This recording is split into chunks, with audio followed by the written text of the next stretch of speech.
Farmer and his dog find abandoned helicopter in the forest. What was inside? Richard Miller walked the trail he'd traveled for nearly 30 years, but his dog Thunder was behaving strangely that morning.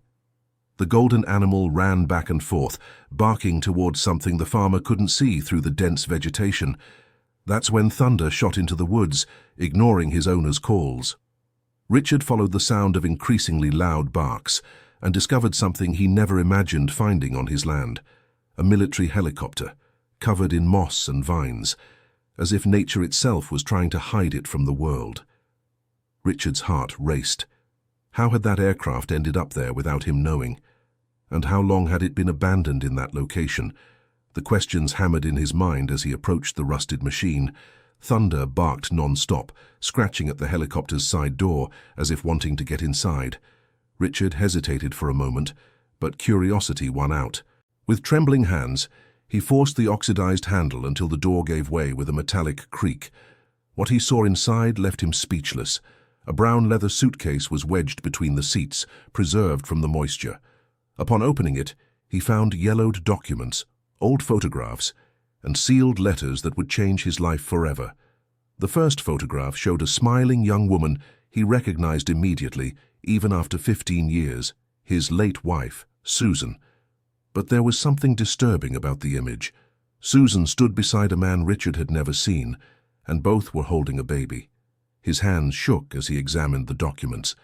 They were adoption papers dated 25 years ago, 5 years before Susan married him.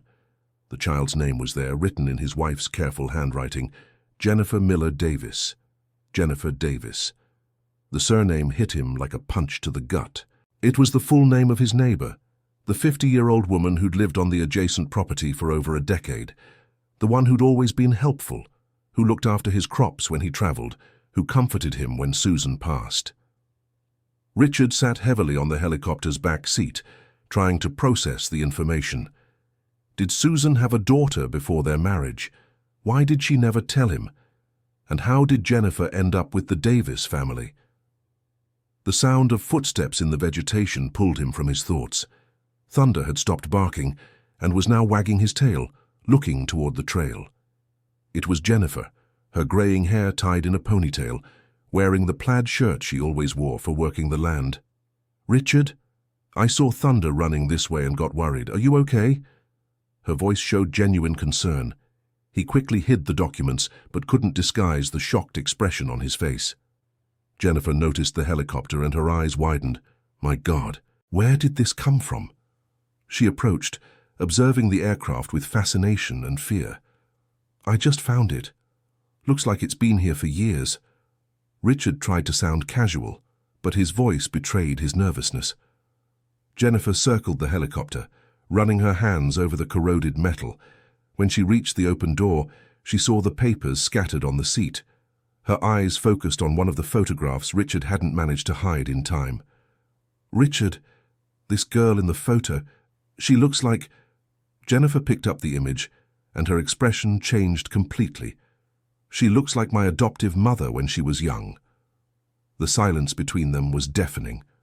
Thunder sat beside Richard, as if sensing the tension in the air.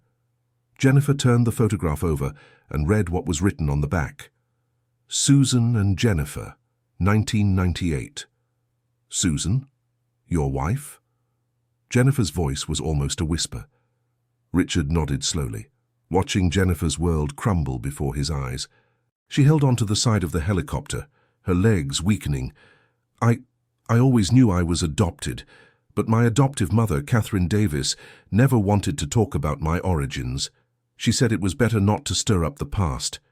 Jennifer spoke as if in a trance. "Dear listener, if you're enjoying the story, please take a moment to like and especially subscribe to the channel. It really helps us who are just starting out. Now continuing." Richard extended the documents to Jennifer, who read them with tears streaming down her face. Each word confirmed what both were beginning to suspect. Jennifer was the daughter of Susan, his daughter. "But who is this man in the photo?"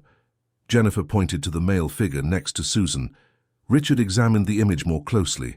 The man wore a pilot's uniform and had a serious, almost possessive expression. On his jacket's chest, a name tag read, Captain Robert Thompson. He must be the pilot of this helicopter, Richard murmured, and then a distant memory surfaced. Wait, Jennifer, did your adoptive mother ever mention the name Robert? Jennifer wiped her tears and thought for a moment. She always got nervous when she received phone calls from a man. I was a child, but I remember her saying, "No, Robert, we've already talked about this." I never understood what it meant. A shiver ran down Richard's spine. He went back to searching through the documents and found a sealed letter addressed to himself.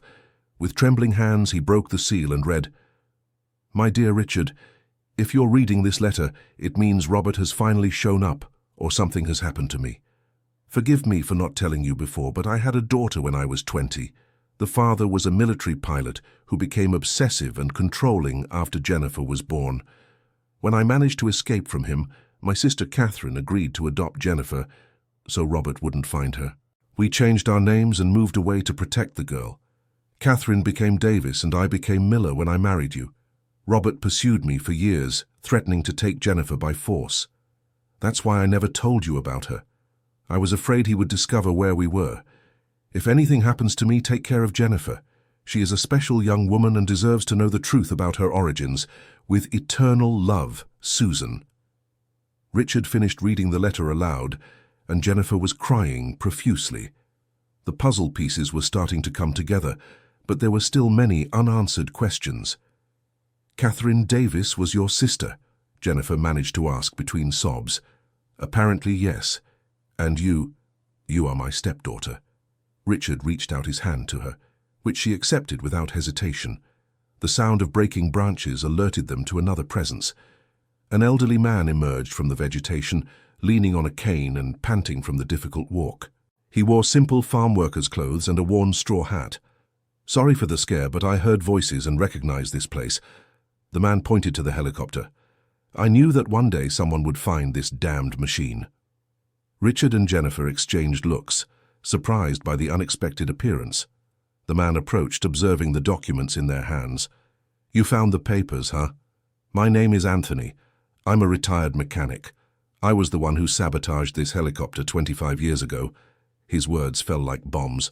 "You did what?" Richard stood up abruptly. "Easy, young man. I did what had to be done. Robert Thompson was a dangerous man, obsessed with his ex-wife and daughter.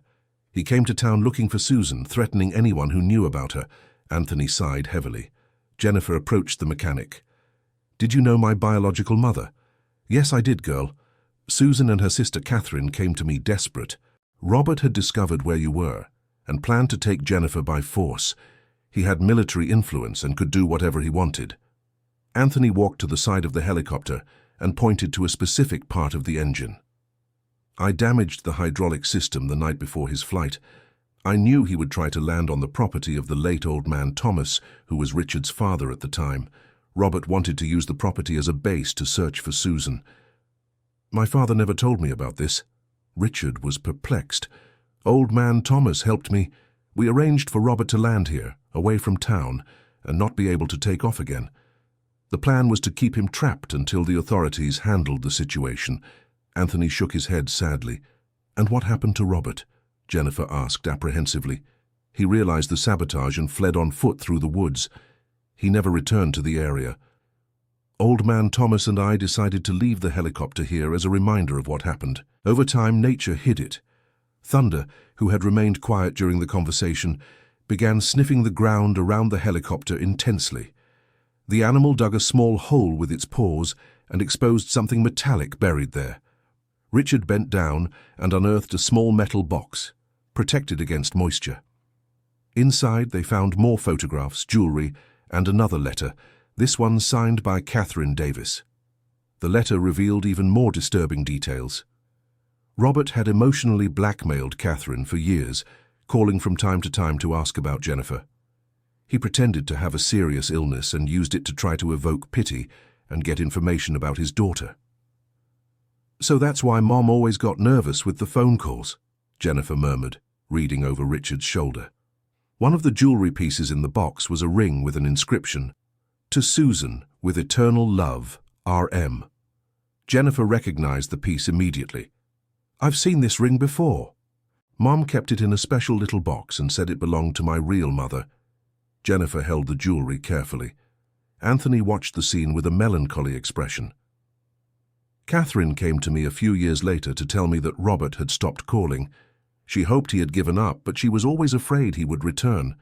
And Susan, did she know that Robert had stopped pursuing them? Richard asked. Yes, she did. Susan and Catherine spoke in secret until the day Susan married you. After that, they cut off contact completely to protect you and Jennifer. Susan believed that the fewer people who knew about the connection between them, the safer they would be. Jennifer wiped away the tears that had started to well up again. So Mum knew who my biological mother was all along? Yes, my dear, and she suffered greatly for not being able to tell you. But she promised Susan that she would keep the secret until it was safe to reveal it.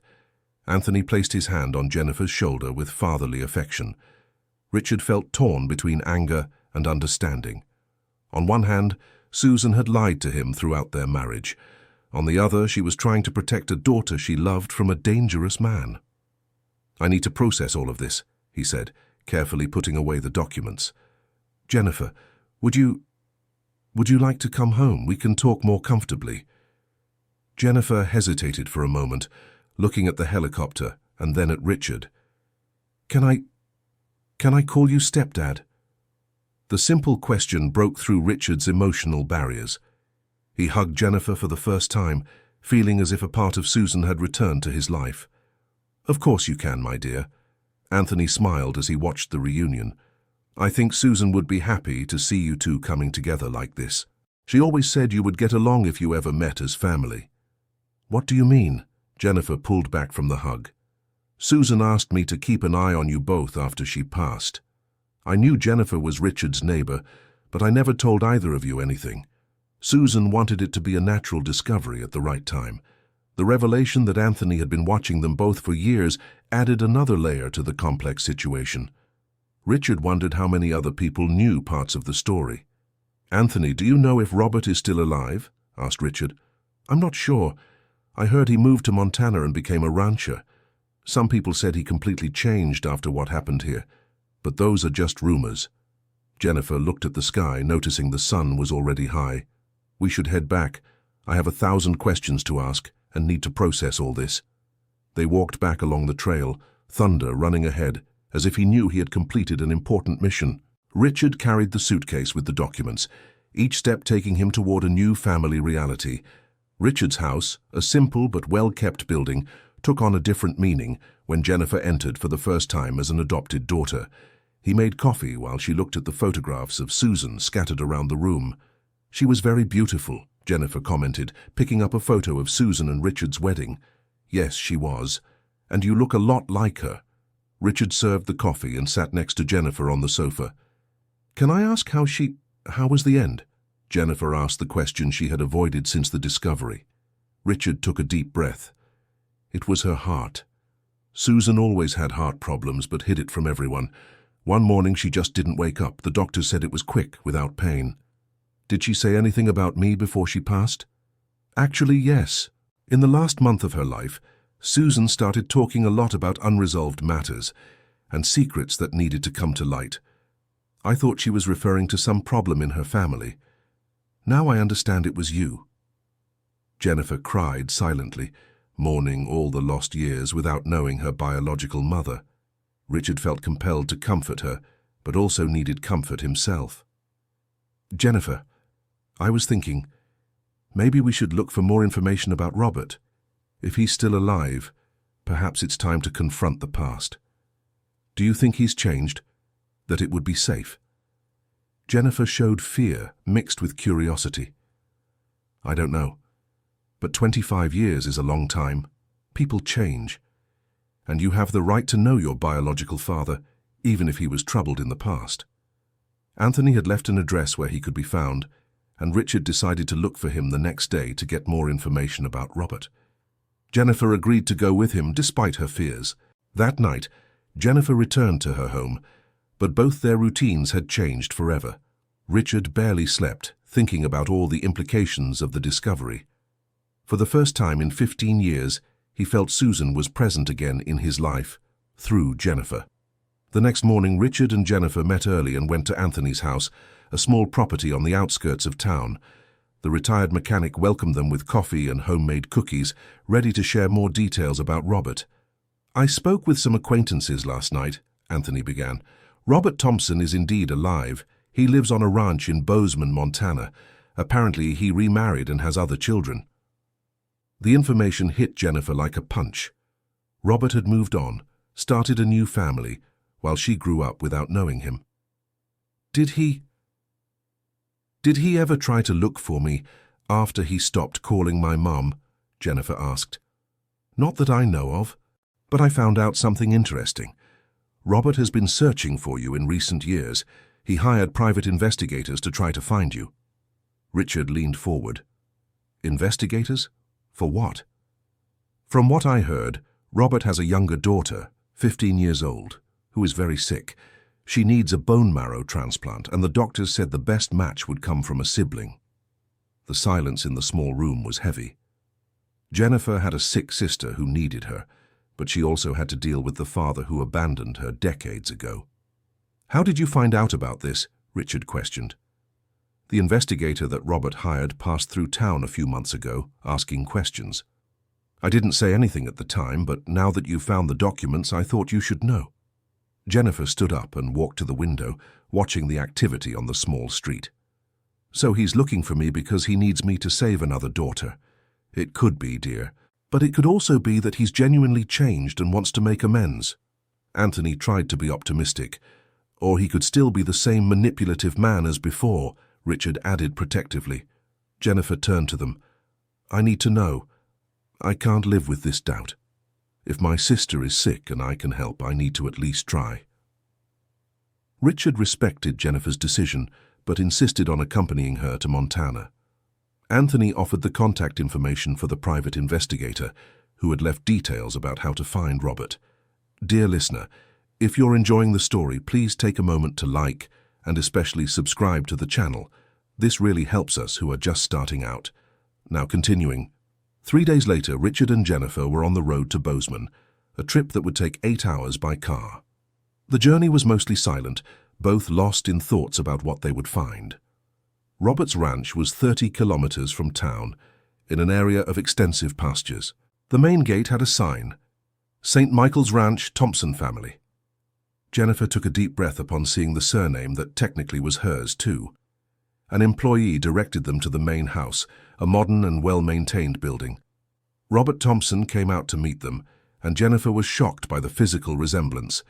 Even at 65, he maintained the distinctive features she had inherited. "Jennifer?"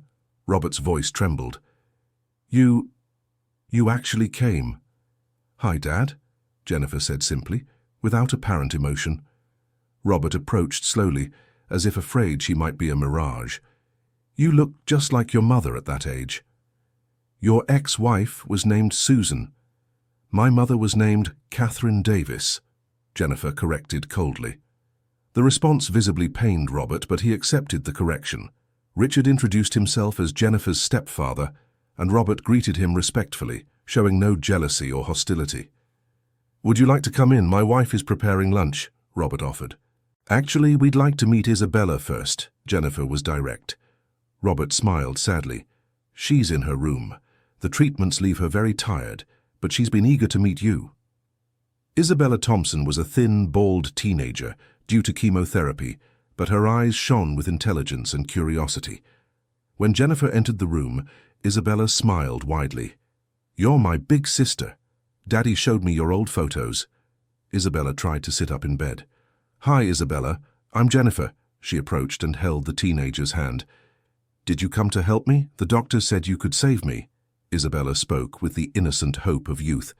Jennifer looked at Richard, who nodded encouragingly. "Yes, I came. We'll run some tests to see if we're compatible." The conversation between the sisters flowed naturally despite the age difference. Isabella talked about her passion for books and music, while Jennifer spoke about life on the ranch and her work with organic farming. Robert watched from the doorway, visibly moved to see his daughters connecting. When Jennifer left the room, he asked to speak with her alone. "Jennifer, I know I have no right to ask for anything, but—" "You're right. You don't," Jennifer interrupted him. I know, but let me explain what happened. Please. Jennifer agreed to listen, more for Isabella than for him. Robert told his version of the story. An obsessive young pilot who mistook possession for love, who couldn't handle Susan's rejection and made terrible decisions driven by desperation. When Susan ran away with you, I lost my mind. I thought I had the right to have you back. I didn't understand I was being controlling and frightening. Robert spoke with a choked voice. And when you found out where we were, I was determined to come for you, but when the helicopter was sabotaged, I took it as a sign. I spent 3 days lost in the woods, reflecting on my actions. When I finally came out of the forest, I was a different man. Jennifer listened in silence, trying to assess the sincerity in Robert's words. I moved here, started a new life, went to therapy. I met Claudia, remarried, and tried to be a better father to Isabella. But you were always on my mind. I've always regretted not fighting for you the right way. Why didn't you try to find me before, when Isabella got sick? I tried, but I was afraid you'd reject me. And maybe I deserved that rejection. It was only when the doctors said Isabella was getting worse that I overcame my fear and hired the investigators. Robert's brutal honesty touched Jennifer in a way she didn't expect. He wasn't trying to justify himself or minimize his past mistakes. Robert, I need time to process all this, but for Isabella, I'll do the tests. Thank you, Robert said simply. The tests were performed the next day at the town hospital. While waiting for the results, Jennifer and Richard met Claudia, Robert's wife, a kind and understanding woman who treated Jennifer with maternal affection. Robert told me all about you from our first meeting, Claudia confessed.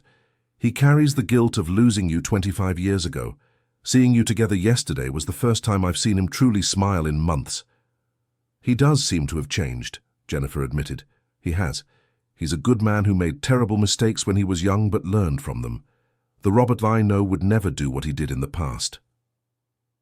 The test results came 2 days later.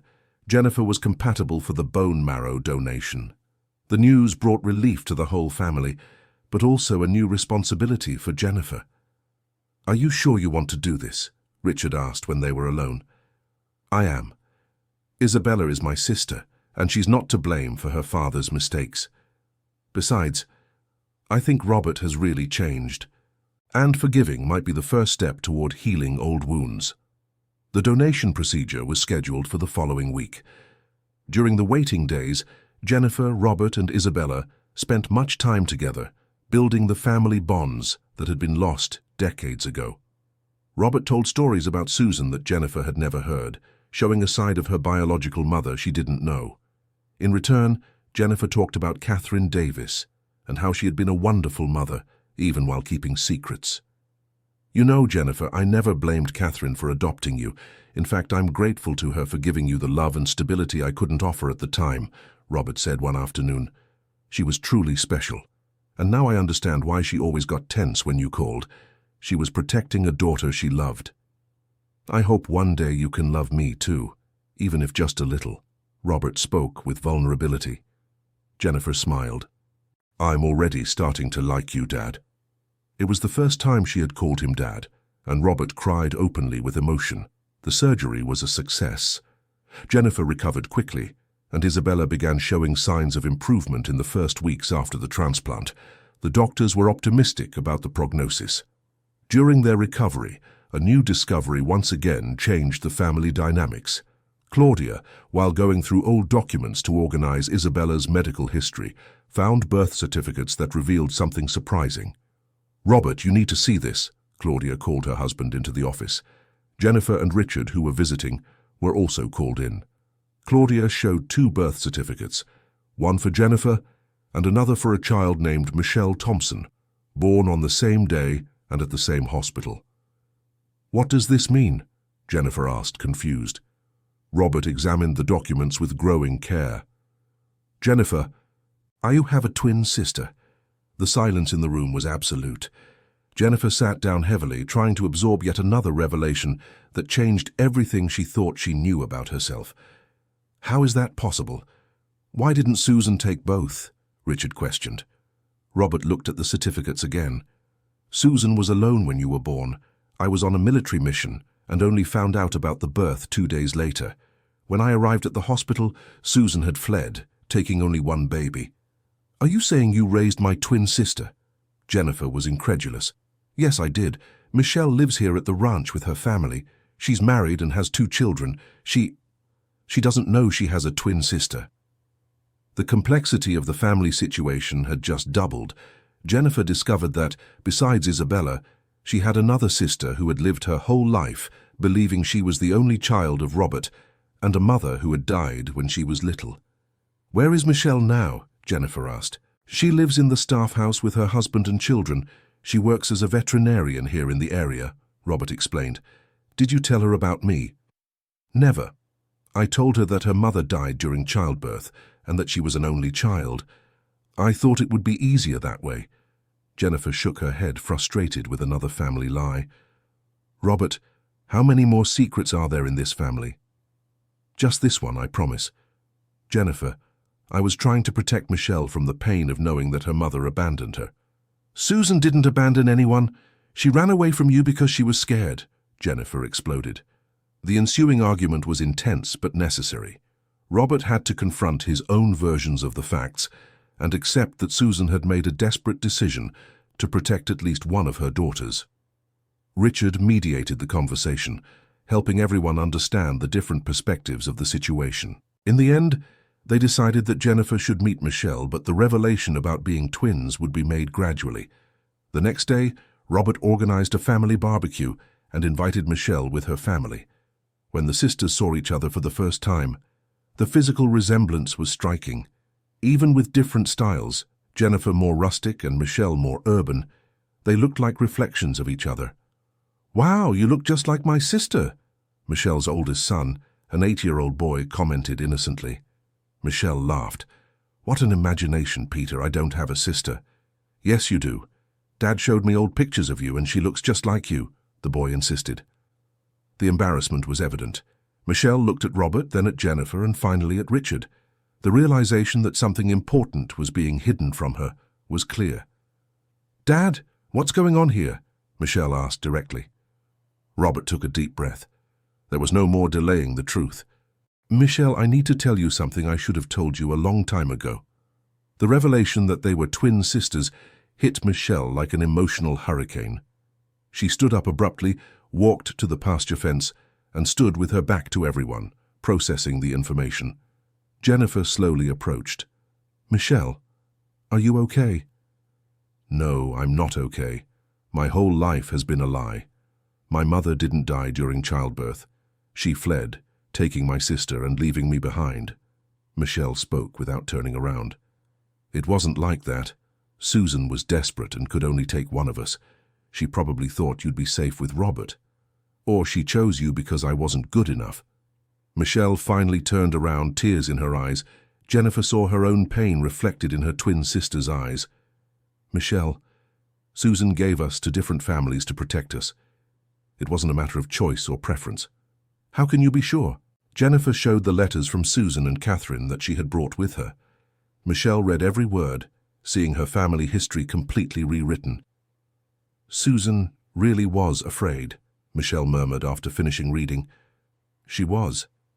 And Catherine always knew you existed. She wanted to tell me, but Susan asked her to wait until it was safe. The twin sisters hugged for the first time in 25 years, crying together for the mother they lost and the time they lost with each other. Robert watched from the porch, finally seeing his daughters reunited. Claudia approached and held his hand. You did the right thing by telling the truth, she said. You should have done it a long time ago. Michelle had the right to know about Jennifer, and Jennifer had the right to know about Michelle. The following weeks were full of discoveries and adjustments. Jennifer extended her stay in Montana to get to know both sisters and her nephews better. Richard returned to the ranch, but came back frequently to visit. Michelle showed Jennifer the photo albums from her childhood, and Jennifer shared stories about growing up as Catherine's only child. The two discovered that, despite their different lives, they had surprisingly similar personalities and tastes. It's strange to see how alike we are, Michelle commented one afternoon while organizing old photos. And to think that all these years we were just a few hours away from each other, Jennifer replied. Do you think Susan and Mama Catherine regretted separating us? I think they did the best they could in an impossible situation. Susan protected you by leaving you with Robert, and protected me by giving me to Catherine. Isabella was recovering quickly from the transplant and loved having two older sisters. She became the emotional bridge between Jennifer and Michelle, helping them overcome their differences and build a genuine relationship. Are you going to live here now? Isabella asked one afternoon. I need to go back to my ranch, Jennifer explained, but now we know where to find each other. And I'll visit you often, Michelle added. I want to see the land where Mama Susan lived. Jennifer's decision to return home brought up a new question. What to do about Robert? The relationship between father and daughter had evolved from hostility to mutual acceptance, but there were still wounds to heal. Jennifer, I'd like to visit you someday. See where Susan was happy, get to know Richard better, maybe visit Catherine's grave, Robert asked on the eve of her departure. You can come whenever you want, Dad, but I need some time to process all this. Jennifer was honest. I understand completely. I'll wait as long as necessary. The farewell was emotional, but not final. Jennifer promised to return for Isabella's birthday, and Michelle confirmed she would visit the ranch the following month. The trip back home was reflective. Richard drove in silence, allowing Jennifer to sort through her thoughts about the discoveries of the past weeks. Richard, thank you for supporting me through all this, Jennifer said when they were nearing home. Susan would be proud of you, my dear. You not only saved Isabella but reunited a family that had been scattered for decades. It's still hard to believe I have two sisters and a father I thought I'd never know. And how do you feel about all this? Jennifer thought for a moment. Complete. For the first time in my life, I feel complete. Dear listener, if you're enjoying the story, please take a moment to like and especially subscribe to the channel. It helps us a lot as we're just starting out. Now continuing, back at the ranch, Jennifer found her crops well cared for, thanks to the help of neighbors. Life had returned to a more normal rhythm, but now enriched by new family relationships. 2 weeks after her return, Jennifer received an unexpected call. It was an elderly woman named Betty, who introduced herself as a retired nurse from the hospital, where Jennifer and Michelle were born. Jennifer, my dear, I read in the papers about the transplant and the sisters' reunion.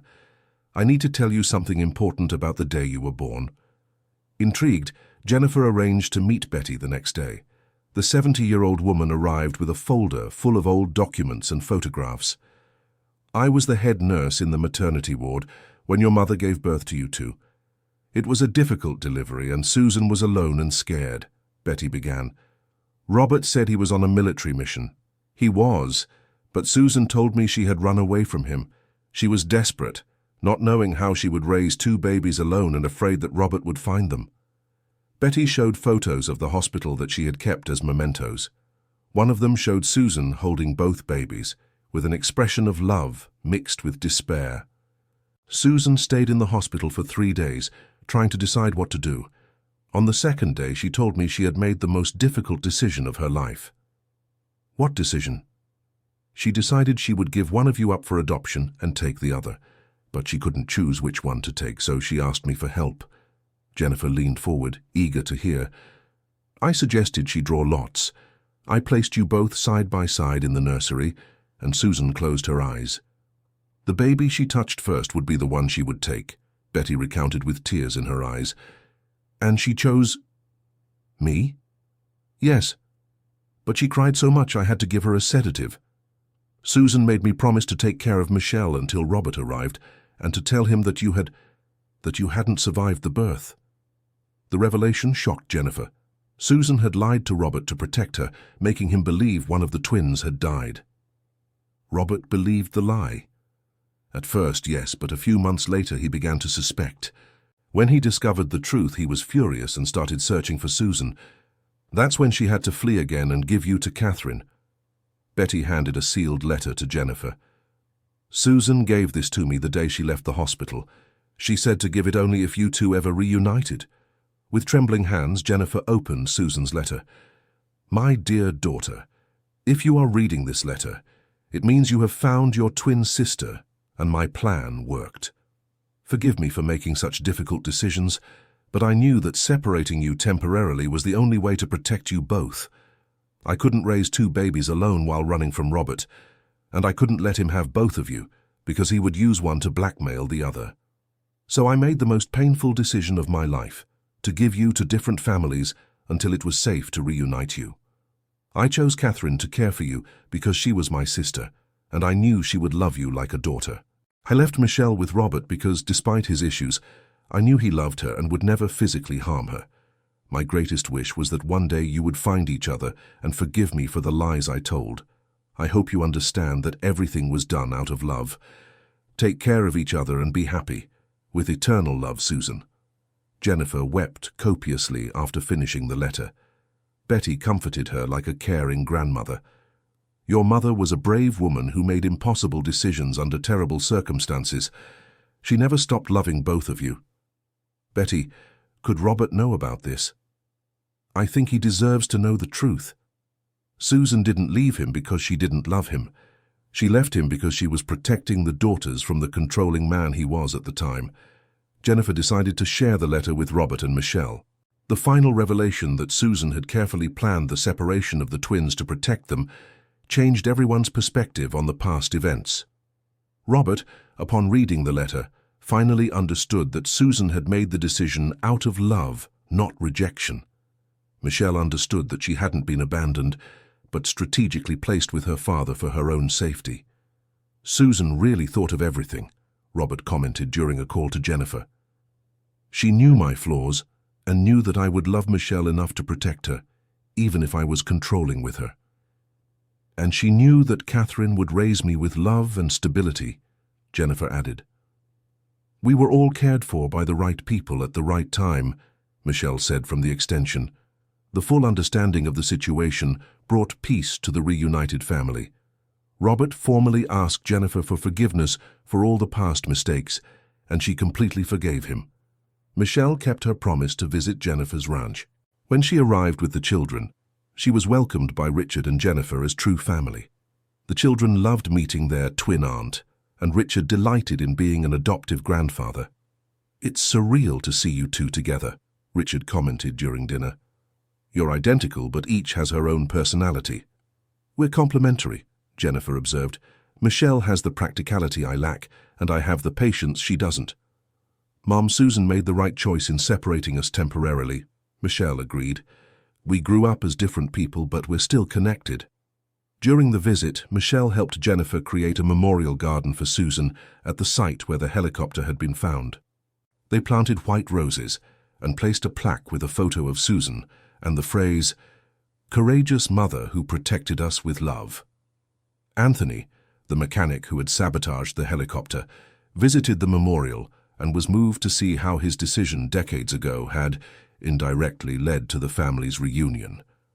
If I hadn't sabotaged that helicopter, Robert would have taken Jennifer by force, and the family would never have reunited this way, he reflected.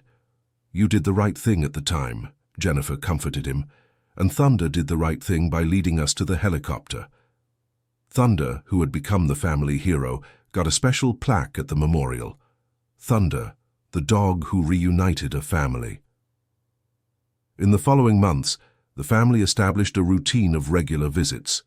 Robert and Claudia traveled to visit Jennifer's ranch quarterly. Michelle and the children spent school vacations there. Richard became the emotional patriarch that everyone respected and sought for advice. Isabella recovered completely from the transplant and was back in school. She wrote an essay about her family that moved everyone. My family is different because it was brought together by love and forgiveness. My sister Jennifer saved my life. My sister Michelle teaches me about veterinary medicine. My father learned to be a better person. My stepmother Claudia loves me like her own daughter. And my stepfather Richard always makes me laugh. The family story spread through the community, inspiring others to seek reconciliation with distant relatives. Jennifer received letters from people who had found the courage to forgive and reconnect after hearing her story. 1 year after the helicopter's discovery, the family organized a large reunion at Jennifer's ranch to celebrate.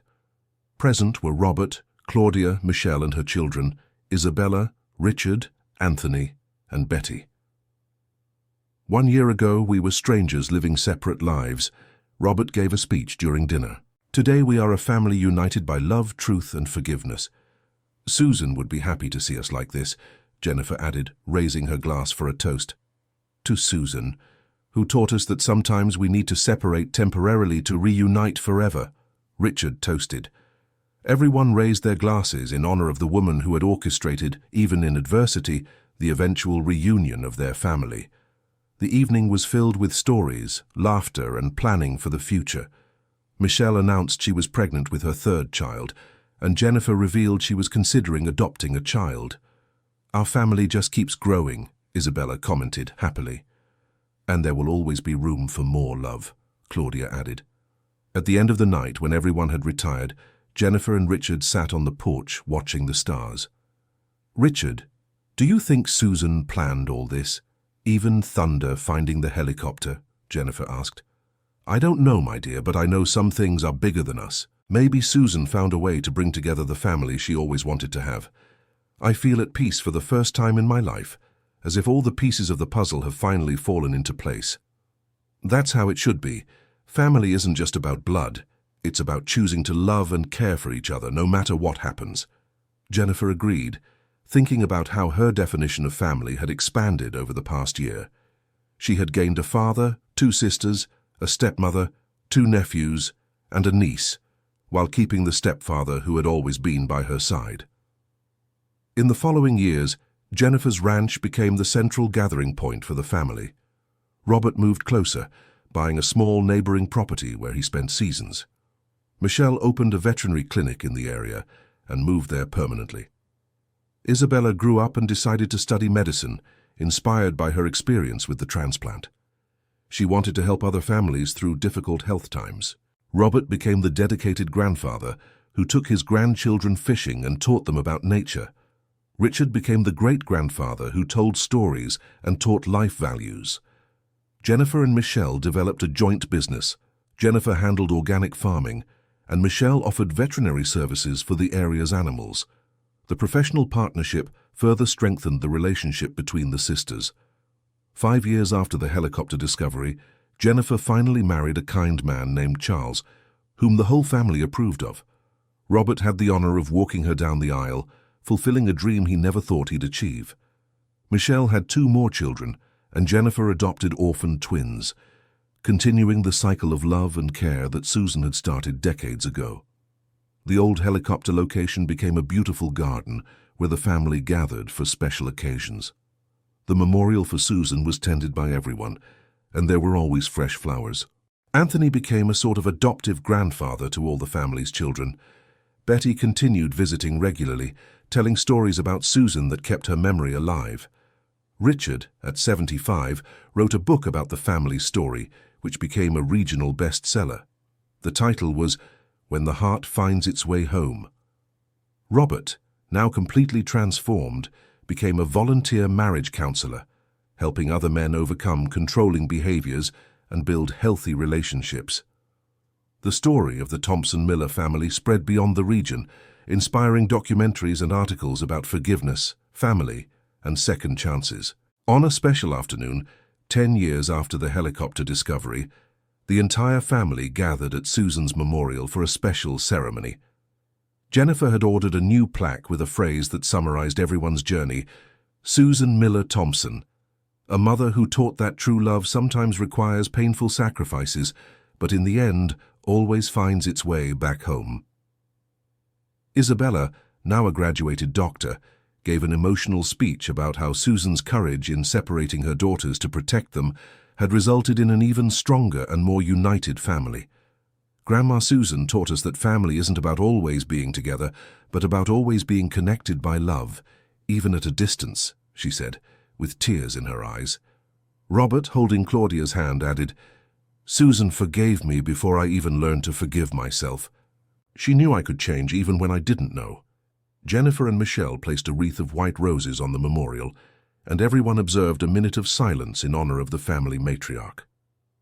As the sun began to set, Thunder, now an elderly dog, lay down beside the memorial as he always did. Even old, he still visited the spot daily, as if he knew the importance of that place to his human family. "Thunder knows this is a special place," Jennifer commented, petting the loyal dog. "He was the instrument Susan used to bring us back together," Richard said with conviction. "I'll never doubt that some things are greater than our understanding."